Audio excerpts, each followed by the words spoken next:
Bienvenue, mesdames et messieurs. Merci de votre fidélité, merci de votre confiance à Bossolo Télévision, magazine Bossolo Économie. C'est parti pour une nouvelle aventure ce soir. Nous allons faire un déplacement en esprit avec vous, mesdames et messieurs, pour faire une cartographie, pour faire une photographie de la province du Bazouélé. Nous allons nous intéresser un peu plus à cette province pour en savoir plus sur l'économie de cette province. Quelles sont les activités principales qui prédominent dans cette province au niveau de sa population locale et en savoir quels sont les facteurs de développement possibles qui pourront faire que ces développements soient boostés dans cette province issue du découpage de la province orientale et aussi en savoir plus quels sont les secteurs prioritaires qui peuvent aussi aider à ce que dans le programme de 145 territoires, on puisse parler du développement de la province du Bazouélé.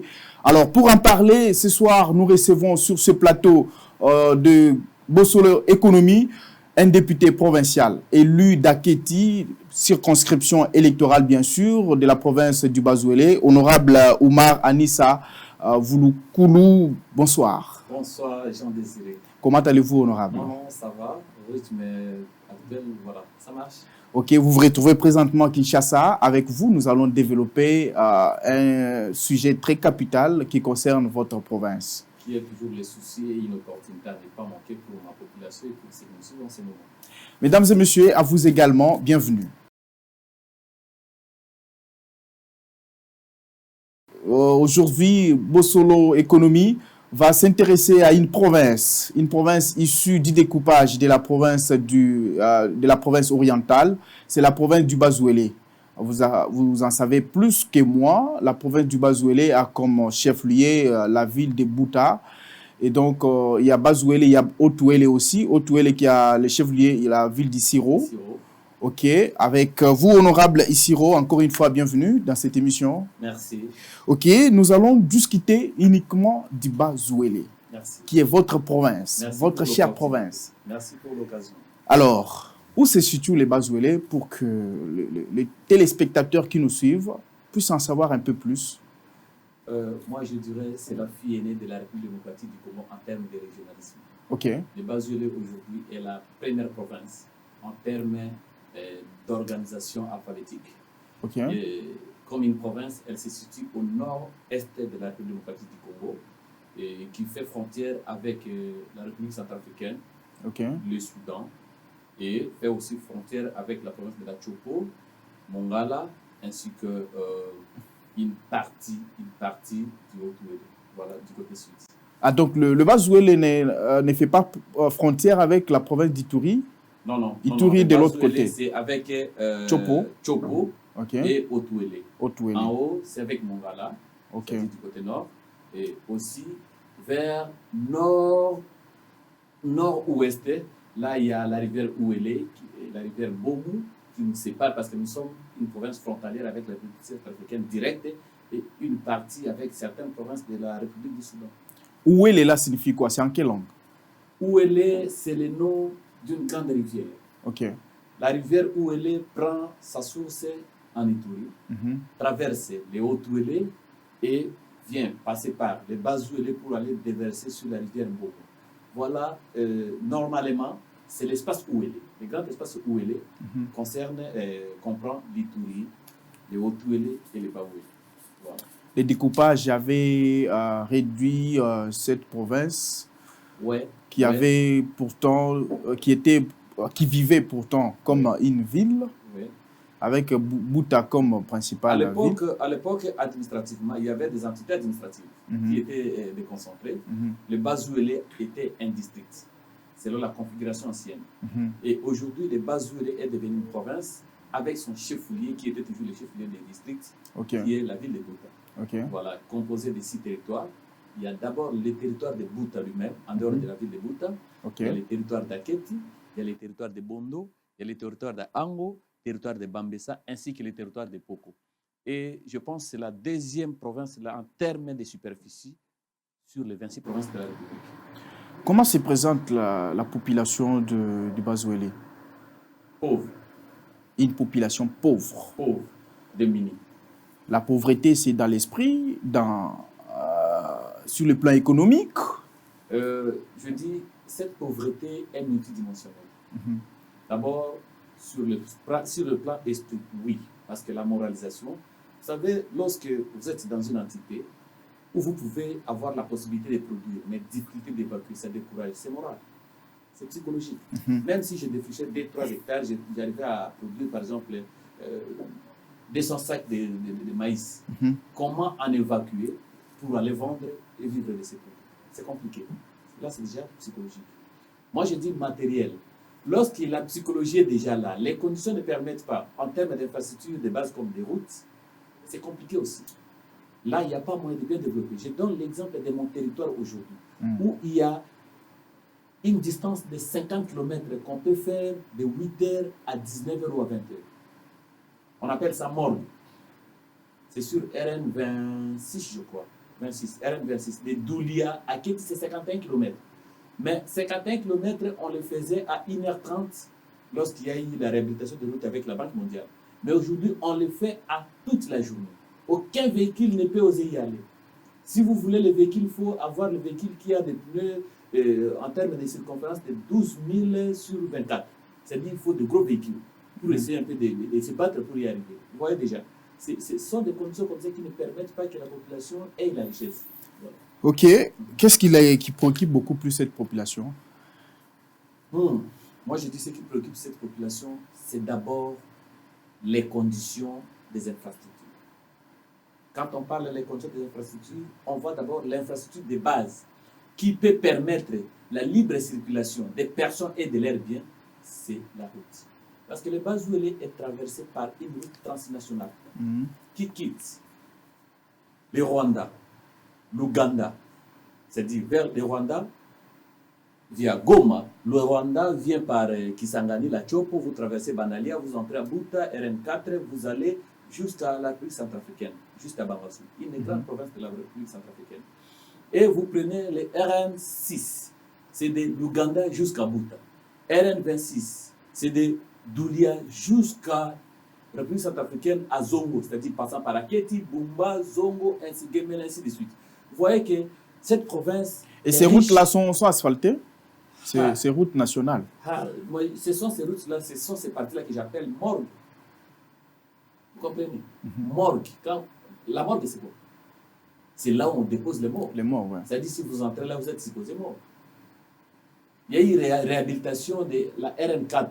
Mais aujourd'hui, c'est compliqué.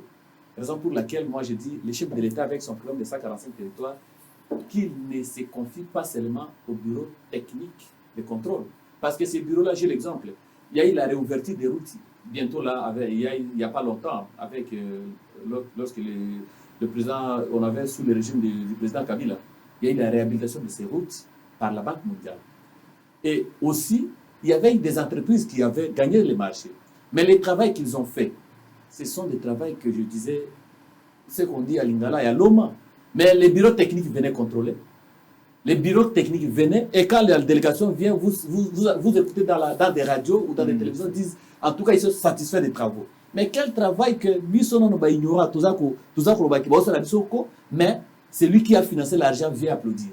Raison pour laquelle nous disons, cette fois-ci, si nous voulons bien que le programme des chefs de l'État soit un programme durable, il faut que nous, les élus provinciaux, nous puissions faire les suivis et qu'une fois nos rapports arrivés à l'échelle, soit du bureau technique de contrôle ou encore au niveau du ministère des infrastructures, qu'on en tienne compte parce que nous, c'est nous qui en bénéficions. Si on fait quelque chose d'éphémère, c'est nous qui perdons. C'est chez nous. Ce n'est pas celui qui est venu construire. Nous allons y revenir avec force détail parce que là, nous allons parler, faire une photographie de la ville, de la province du Bazouélé pour en savoir plus sur les infrastructures routières, les infrastructures hôtelières et vraiment, nous allons entrer en profondeur pour savoir qu'est-ce qui bloque le développement de cette province ou qu'est-ce qui est à la base, quels sont les facteurs qui réduisent un peu quelque sorte le plan économique dans cette province. Donc les questions sont multiples, les téléspectateurs vont suivre cette émission avec intérêt. Alors moi j'aimerais savoir quelle est l'activité principale actuellement au Bazouélé. C'est l'agriculture en disparition, faute d'infrastructures comme nous venons de l'évoquer. C'est l'agriculture suivie de l'exploitation artisanale minière. Parlons de l'agriculture Oui. comme un secteur plus vaste. L'agriculture dans le Bas-Uélé, à l'époque, cette province était une province, à l'époque c'était un district agricole. Parce que à l'époque, on appelait Isiro la capitale de l'or vert. C'est là où on exportait du café.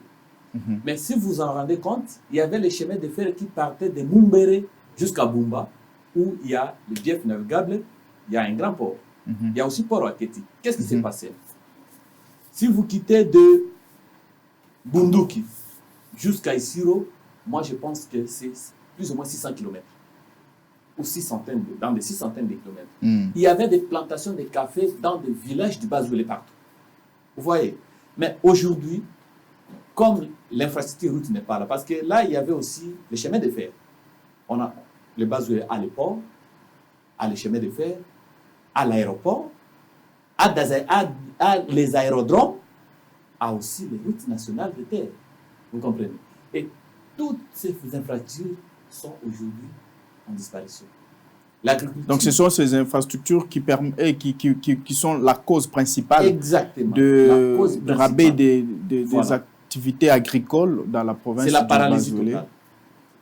Et nous espérons que si les 145 jours s'appliquaient, devenaient une réalité, moi je pense que le Bas-Uélé serait parmi les 5 premières provinces en termes d'agriculture. Vous avez de la terre arable chez vous pour produire. Vous ne pouvez pas croire que je dis c'est la deuxième province la plus vaste, mais c'est la première province la moins habitée. La plus vaste par rapport à quelle province? Superficie. Après la Tchop. Après la Tchop, oui. C'est le Bas-Uélé. Donc pour les provinces issues du découpage? Pour toute la République. Pour toute la République. Pour toute la République. Plus que les Haut-Katanga. Les Haut-Katanga, c'est divisé. Oui, je parle Haut-Katanga comme province. Aujourd'hui, en termes de superficie, allez voir, faites la statistique, vous verrez que le Bas-Uélé est la deuxième province. Et pourtant, moi, je pensais que c'était une provincette qui avait une... Les termes provincettes étaient utilisés autrefois, mais aujourd'hui, ce sont des provinces. Quand on a réparti, vous verrez que l'Équateur était moins que la province orientale, n'est-ce pas? Mais l'Équateur, en subdivision, a connu 5 nouvelles provinces. Mais la province orientale n'a connu que 4. Alors que lorsqu'on était dans le système ancien, cette province de l'Équateur était toujours petite par rapport à la province orientale. Voilà. C'est ça. Ah oui, je vois. Et donc sur le plan superficie, mais la moins habitée. La moins habitée. Et sa population est où? Sa population, évidemment, aujourd'hui, on ne peut pas donner l'exactitude parce qu'il n'y a pas recensement, mais on était à 1 93 860 000. Avec comme population comme densité de 7 populations par kilomètre carré. Donc il y a beaucoup d'espace vide là-bas, inexploité. La moins habitée, j'ai dit, de la République. Le Bas-Uélé n'a que 7 députés nationaux sur la totalité des députés et des nombres de députés qui composent l'Assemblée nationale. Sur les 500 députés. Et sa voisine, le Haut-Uélé? Le Haut-Uélé, bon, je ne sais pas, elle peut avoir plus dans des dizaines, je crois. Donc, Haut-Uélé a beaucoup plus de députés nationaux que vous. Et puis, en termes de potentialités forestières, les Bas-Uélé, nous allons y revenir. C'est un secteur aussi très vaste. Alors, quels sont les produits qui peuvent être exploités au Bas-Uélé? Du côté agriculture. Dans l'agriculture. Il y avait des plantations de VA, des palmeraie, c'est-à-dire les plantations de palmiers. Il y a également les cafés qui étaient développés. Il y a les cafés. Vous savez que toutes ces sortes d'agriculture sont des agricultures pérennes qui peuvent stabiliser l'économie d'une province ou d'un pays. Voilà. Ça, c'est d'abord un. Mais aujourd'hui, on peut le faire avec le cacao parce que c'est une terre. Moi, j'appelle le Bas-Uélé un paradis non encore découvert. Donc, avec les cacao, on peut bien... Mais c'est déjà d'ailleurs avec le programme PIRED 0 ou PIRED oriental. Le Bas-Uélé a déjà commencé avec la culture de cacao.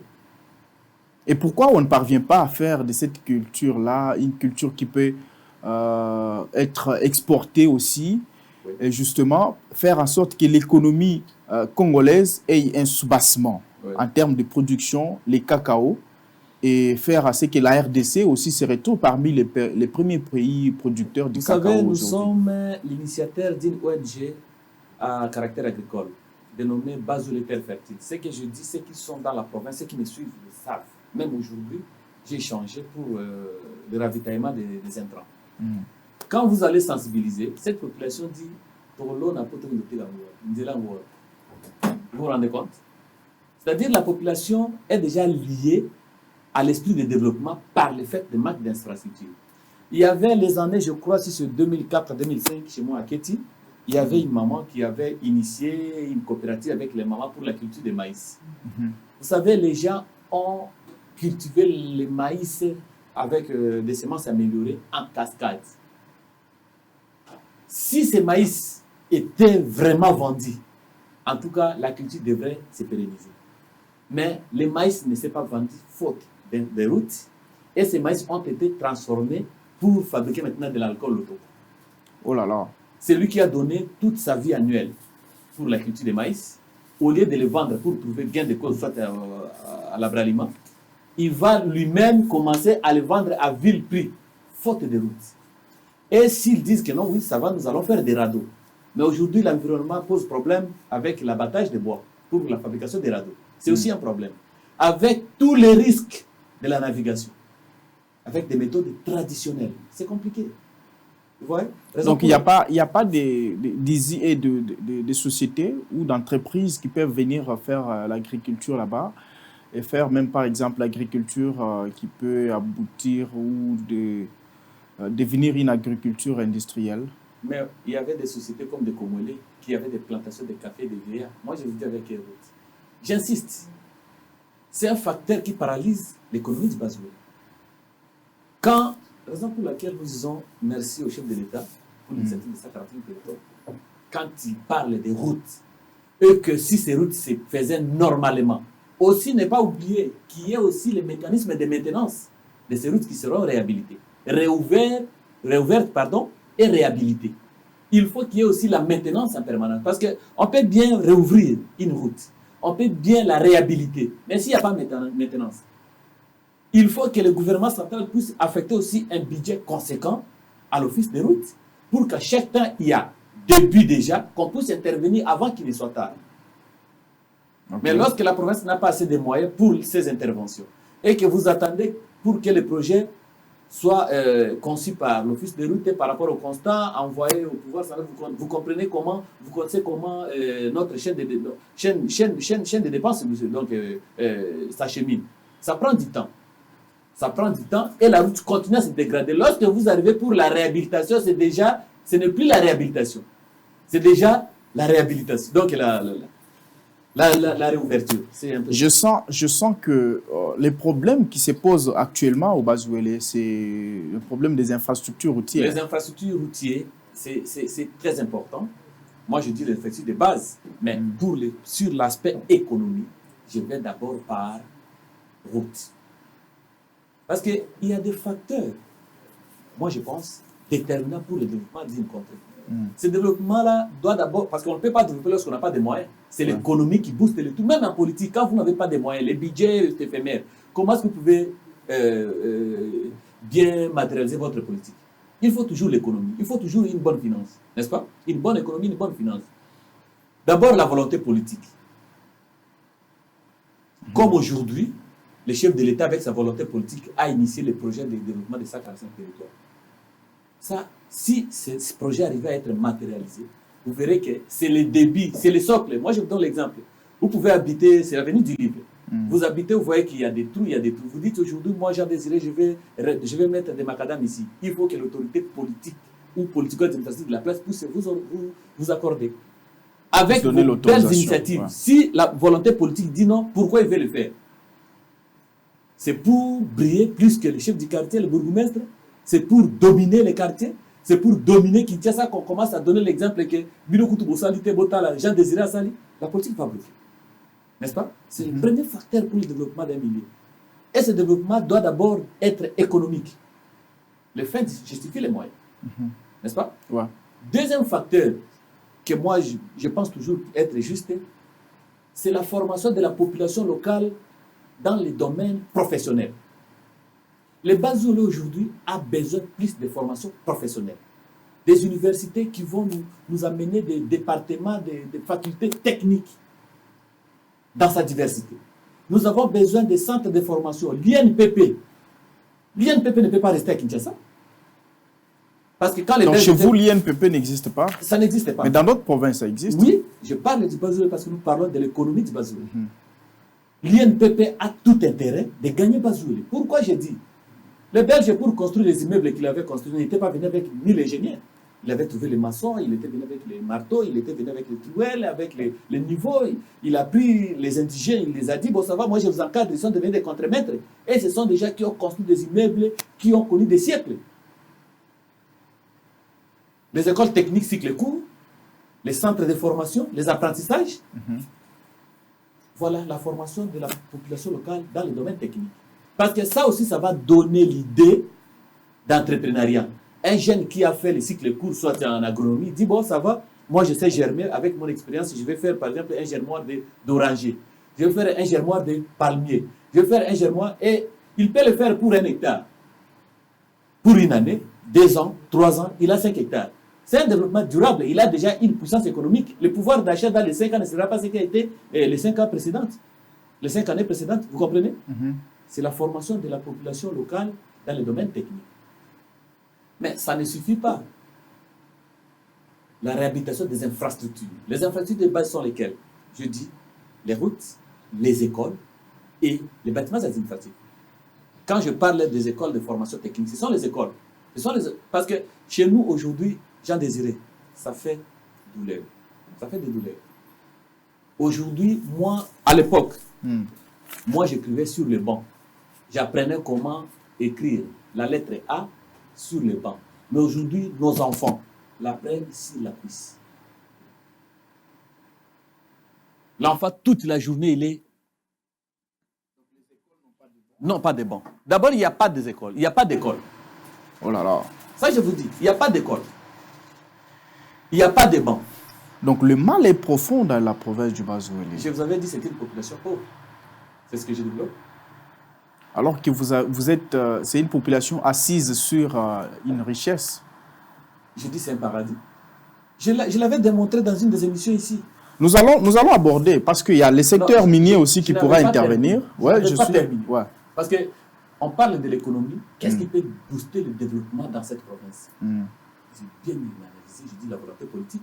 Raison pour laquelle on s'est battu pour avoir un gouverneur qui aurait une bonne volonté politique de s'occuper, voir comment je peux faciliter les choses. Quand un investisseur vient, il ne faut pas qu'il cherche d'abord des bacs de poche. Il faut qu'il tienne d'abord compte que ce qu'il est venu faire chez moi est plus que ce que j'attends de lui. Il doit attendre plus de moi. C'est la volonté politique. Je dis la formation de la population locale. Je félicite le nouveau gouverneur. Il a milité pour qu'une université soit ouverte dans les Bazoulé avec des facultés plus techniques. Lui, étant ingénieur agronome, étant professeur technicien agronome, il a ouvert la première faculté, la faculté de l'agronomie. Ça, c'est déjà un grand pas. Je quitte là. Je dis non seulement la formation, l'agriculture, mais aussi prioriser l'agriculture comme les secteurs priorité des priorités. Okay. Quelle agriculture? D'abord, il faut commencer à avoir l'agriculture de subsistance. C'est quoi l'agriculture de subsistance? C'est que la population peut consommer d'abord elle-même, localement, aussi vendre. En plus de ça, revoir la politique sur l'agriculture pérenne. Ce qui ne va pas permettre le déboisement ou le défrichage abusif de la forêt, parce que nous devons aussi protéger cette richesse qui est forêt. On va aussi parler du secteur forestier. Ouais. Lorsqu'on comprend déjà qu'il y a l'agriculture de subsistance est assise et il y a aussi l'agriculture de subsistance, vous comprendrez qu'on n'aura pas besoin, d'abord, la population n'aura pas besoin de devenir un fonctionnaire. Un fonctionnaire qui gagne aujourd'hui, par exemple, 200 000, lui sait que s'il arrive seulement à couper ces palmiers-là, par mois, il peut avoir 500, 700 000. Est-ce qu'il va suivre la fonction publique? Je ne pense pas. Et s'il sait que s'il produit aujourd'hui de l'huile, il aura la facilité de l'évacuation. Est-ce qu'il va rester comme un enseignant là-bas chaque jour? Moi, je ne pense pas. Mais quand cette population produit, le autre facteur, le dernier facteur, il faut industrialiser. Parce qu'on ne peut pas prendre le top. Moi, je donne l'exemple. Moi, je cultive 2 hectares de tomates. Je vous dis chez moi, à la période de récolte de tomates, on a un petit bassin là.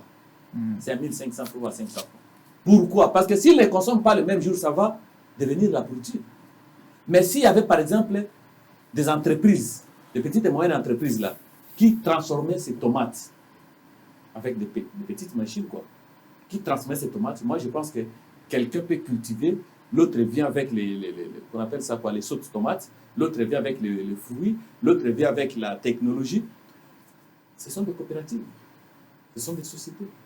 C'est la raison pour laquelle on dit qu'il y a plusieurs facteurs qui peuvent booster. Mais en dehors de ça, en insistant aussi sur les domaines de l'entrepreneuriat, des petites et moyennes entreprises. On ne peut pas faire les choix. D'abord, les bases ouélées. L'exploitation forestière des bois. Suffit. Je vois honorable Oumar Adissa. Oui. Il y a plusieurs choses au Bazoulé, plusieurs facteurs qui prédominent, qui peuvent faire à ce que cette province puisse décoller. Oui. Vous avez parlé tout à l'heure de l'agriculture, Oui. vous avez évoqué l'aspect des routes, Oui. mais sur l'aspect des routes, vous êtes resté un peu superficiel. Parce que tout à l'heure, là, on était en train de parler des routes transcontinentale, c'est ça? Il y a la route transnationale. Transnationale. Il y a okay. la route nationale. Il y a les routes des recettes agricoles dans la province de Bazoulé. Ok. Abordons maintenant le secteur routier ou les infrastructures routières. Comment est-ce qu'on peut utiliser ces routes-là pour permettre à ce qu'il y ait connectivité sur le plan économique de ces routes qui peuvent permettre à ce que la province du Bazoulé se connecte avec d'autres provinces. Et à l'issue de cette connectivité-là, qu'est-ce que la province pourra gagner en retour et qu'est-ce que la province pourra apporter aussi à d'autres provinces qui seront connectées à elle? D'abord, les commencements tout simplement de la réhabilitation de ces routes va remonter les esprits de la population dans le secteur agricole. Ok. D'abord, c'est psychologique. Je l'avais dit, c'est une population pauvre psychologique. Elle est victime des conditions. Parce que l'État a l'obligation de créer des conditions favorables pour le développement d'une population. N'est-ce pas? Dans ces cas-là, commençant déjà à réhabiliter les routes, la population sait qu'il peut prendre l'arachide de Aketi, de Bambessa, et je vous dis, je n'ai pas oublié l'Institut national de recherche agricole, INERA, n'existe qu'à Yangambi. Dans cette république, qu'à Yangambi et à Bambessa, il n'y en a que 2. Si le Belge l'a mis là-bas, c'est en connaissance de cause. Et Bambessa était le paradis d'arachide. Alors qu'à Bounia, l'arachide est l'or et diamant. Même si vous plantez avec cette fertilité de Bambessa, n'est-ce pas? L'arachide, vous produisez 50 tonnes. Vous allez l'évacuer comment? Parce que Bambessa ici, c'est quelque chose de des centaines de kilomètres. Mais pour le faire, c'est aussi une morgue. Nous disons. Et cette route-là qui mène, il peut évacuer son arachide. Il va à Bounia, il entre à Kampala, il achète ce qu'il veut, il rentre. Il peut commander même en Chine. Il peut les retirer au port de Mambasa ou encore par là. Ah, il y a un port de ce côté-là. Je vous dis, le Bazoulé a une position stratégique, économique, la plus avantageuse. Mais tout simplement, ce sont les conditions. Ça, c'est la connectivité. Il y a des bateaux de quel pays européen qui accostent dans ce port-là? À Mambasa? Oui. Mais c'est le monde. Ah, donc c'est comme... Mais tous les véhicules qui viennent ici, qui viennent par bateau ici, viennent d'où? Les quais ici viennent d'où? Ça vient par le port de Mambasa. Mais exactement. Est-ce que vous avez déjà vu à Matadi 1000 quais? Moi, chez moi, là-bas, est-ce que j'ai besoin de venir m'acheter une voiture ici à Kinshasa? Jamais. Je ne le ferai plus jamais. Et c'est moins coûteux, c'est là où j'achète pour venir vendre ici. Ok. Faites une étude sur le terrain. Les véhicules qui font des transports ici, les jeeps qui viennent ici. Si on voit une jeep ici à 12 000, à Kampala, peut-être c'est à 6 000 ou à 5 000, à 7 000. Et Kampala, Otouélé, c'est 2 chambres contiguës. Otouélé, Bazoulé. No comment. Vous comprenez? C'est-à-dire, il y a seule ouverture de la route, des différentes routes, connecte déjà les Bazoulé au monde, non seulement à Kinshasa. D'ailleurs, si on ouvrait ces routes, les Bazoulé ne dépendra jamais de Kinshasa. comme aujourd'hui. Non. Donc vous serez désenclavé, comme on peut le dire. Dans un laps de temps, il y aura des choses qui vont changer. Mais il y aura le projet 145 territoires qui arrive. Donc Mais pour vous, vous pensez qu'on peut d'abord commencer par les infrastructures routières? Surtout. Même aujourd'hui, on avait fait la réhabilitation de la route. Hier, là, j'étais ici au mois d'avril. J'étais avec moi. Ouais. Au mois d'avril, je faisais Kisangani, Bouta, une journée. Mais aujourd'hui, je ne peux pas le faire. 4 mois. La route est dégradée. Mais ce sont des entretiens au moyen de bord. Donc il faut asphalter ces routes, permettre à ce que la population se déplace avec l'air bien. Et je vous dis, si on désenclave les Bazouélé, Gemena, Bumba va se ressourcer de Kampala par là, de Boutembo par là. Boutembo va aller chercher quoi? Les produits agricoles aussi à Bumba, comme Yaket. Voilà. Le secteur forestier, vous avez des forêts chez vous, au Bazouélé. Ça me fait rire. Je l'avais présenté autrefois ici, peut-être pour l'opinion nationale. Moi, je vous dis que les Bazouélé, en elles-mêmes comme province, regorgent 33% de réserves forestières non exploitées. Je l'avais dit autrefois. Oh là là. Et les essences, nous avons la fromose. Nous avons les acajou. Ne parlons même pas des sapénis, moins encore des iroko. Ça, on vous appelle ici les mbangi, les liboyo, ceux qui connaissent bien les essences. Ne parlons même pas de ça. Ces essences les moins durables qu'on appelle. C'est-à-dire les Bazouélé, si vous survolez le panorama du Bazouélé, vous allez comprendre comme si les gens n'habitent même pas. Forêt sur forêt. Je vous avais présenté autrefois que j'ai une ONG qui protège les okapis. Et pour où elle est? Et AWF le connaît, ICC le connaît. Voilà. Alors, à partir de ces secteurs forestiers, ça peut aussi permettre à ce que le secteur touristique soit boosté. Mais je vais très loin. Si seulement les pollueurs commencent à payer, mais le Bazouélé va arracher presque 20% de ces paiements. Il y a un principe qui dit les pollueurs payent.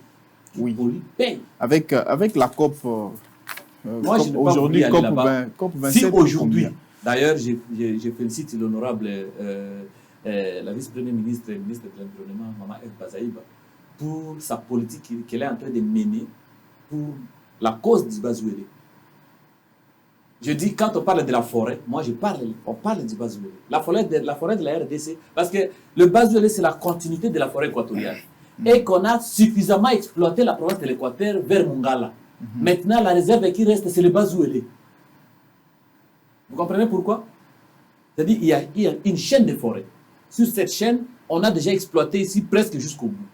Mais il n'y a que la province du Bazouélé qui reste encore une réserve non exploitée.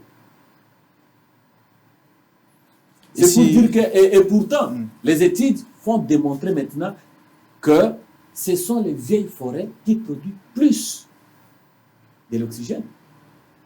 Raison pour laquelle, si vous allez à Yangad, vous allez trouver qu'on a mis un centre de contrôle. Le secteur minier dans la province du Bazouélé, est-ce qu'il y a des entreprises qui font les activités ou l'exploitation minière? Aucune, zéro. Tout ce qui se fait est réputé exploitation artisanale. Mais sa valeur économique est très importante. La valeur économique de l'exploitation industrielle ou artisanale? Artisanale. Dans quel sens? Voilà. Lorsque, à travers les bêches, les travails manuels, moi je dis, quand je parle de travail manuel, c'est-à-dire on prend une bêche, on part à la forêt, tout le monde le fait, et on arrive à... Si on faisait une bonne traçabilité, on pouvait arriver à 100 à 150 kilos au mois de l'or, par exemple. Mais c'est beaucoup de temps, beaucoup de mois. Chaque jour, faut prendre. Chaque jour, on produit de l'or. L'or chez nous, c'est comme quoi? C'est comme les unités, non? Tout le monde a la possibilité de trouver au moins 2 tiges. La valeur de 2 tiges, c'est combien? C'est $12. Mais comme la population le fait de manière désordonnée, n'est-ce pas? Elle ne sait pas comment l'économiser. Et la population qui est là, c'est une population qu'on appelle population En bon terme, ils sont des orpailleurs, mais creuseurs. Et les carrés miniers sont loin de la population ou c'est juste là où, dans des milieux habitables? Lorsque dans une source on trouve de l'or, comment les carrés miniers peuvent se retrouver loin de la population? Dans une source d'eau potable, on trouve de l'or. Lorsqu'il y a un ruissellement des montagnes, on constate qu'il y a des pédris d'or. Dans le territoire de Bondo, par exemple. Et vous savez que jusqu'à ce jour, il y a toujours de bonnes révélations en République démocratique du Congo où il y a toujours des découvertes que le Belge n'avait pas découvertes. Est-ce que vous le savez? Mais pourquoi les notables du Haut-Ouélé et du Bas-Ouélé, bien entendu, ne peuvent pas faciliter à ce qu'il y ait des entreprises minières qui peuvent venir exploiter cet or, ou soit eux-mêmes ils peuvent faire de l'exploitation de l'or comme une exploitation par excellence, parce que quand on fait de l'exploitation industrielle, il y a lieu de payer la redevance minière. À travers de la redevance minière, ça peut constituer une assiette fiscale importante pour développer la province. Il y a un blocage. Les blocages se trouvent à quel niveau, honorable? Ok, je vous explique. Le Bas-Ouélé, dans sa forêt est au moins à presque 34% dans le domaine réservé. C'est-à-dire dans des aires protégées. Alors que c'est dans les aires protégées où il y a de l'or en vrac. On ne peut pas acquérir un titre dans une aire protégée. Raison pour laquelle nous avions besoin que le pouvoir central attende nos plaidoyers pour qu'il puisse désaffecter une partie au profit de la population et au profit du développement de cette province. C'est ça le blocage. En dehors de là, il y a aussi des secteurs qui demandent des financements importants pour l'exploitation industrielle. Mais nous pensons qu'avec le nouveau gouverneur, avec l'État, on va y arriver. Donc vous estimez qu'il y a un blocage en amont qui fait que l'exploitation industrielle ne puisse pas s'imposer dans la province du Bas-Ouélé. Exactement. Et donc, ça c'est une question de volonté politique. Je l'ai toujours dit. Quand on fait un plaidoyer auprès du pouvoir central, c'est une décision politique. Si aujourd'hui on dit, bon ça va, on écrit, on délocalise une partie en faveur de la province, moi je pense que vous ne serez pas ici 6 mois sans arriver dans le Bas-Ouélé. Est-ce que les députés nationaux élus du Bas-Ouélé font ces plaidoyers? Non, il y a déjà des démarches qui sont initiées, menées dans ce sens. On attend les résultats. Ça, je vous le confirme. Je ne peux pas incriminer mes doyens parce qu'ils font ce qu'ils font à leur manière, ils ne sont pas décidés. Mais seulement qu'ils le font. Ça, je vous l'ai dit. Il faut qu'on reconnaisse les valeurs et les qualités de tout et chacun d'eux. Si aujourd'hui, cela s'est concrétisé, comment sera la vie au Bas-Ouélé? Le paradis. Où il n'y aura ni à pleurer, ni à quémander, ni à demander, ni c'est mon avis. Donc ça va booster l'économie sur tout le plan. Ce sont ces entreprises-là, c'est cette capacité financière, c'est ce pouvoir d'achat qui va maintenant motiver le secteur agricole. N'est-ce pas? Ça va motiver l'entrepreneuriat. Ça va motiver les petites et moyennes entreprises. Ça va diversifier l'économie. Mais là, on sent que dans la province du Bas-Ouélé, tout est prioritaire. Tout, je vous avais dit, c'est un paradis non encore découvert. Je l'ai dit au départ. Parce que ce sont les jeux de questions-réponses. Si on se mettait vraiment à déballer, à décrypter l'économie du Bas-Ouélé, c'est tout un livre. Je vous le dis. Ce que je dis, personne ne peut me contredire. Le secteur minier, le ministère des Mines les reconnaît. Le ministère de l'Environnement les reconnaît. N'est-ce pas? Partout, le ministère des Infrastructures les reconnaît. Je ne mens pas. La population est à témoin. Merci beaucoup, honorable Omar Anissa Voulakoulou, député provincial élu d'Aketi, circonscription électorale dans la province du Bas-Ouélé.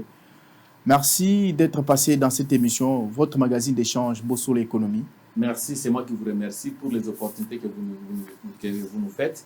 Et je souhaiterais que de telles émissions nous soient aussi favorables à chaque temps que nous sommes là pour essayer d'expliquer aux gens que s'ils se craponnent dans d'autres provinces, qu'ils viennent aussi faire les études de faisabilité.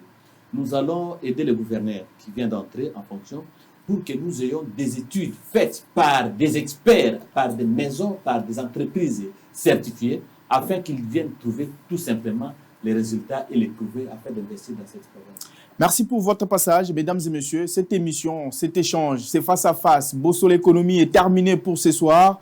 On va se retrouver prochainement avec le même plaisir. Partagez les directs sur YouTube.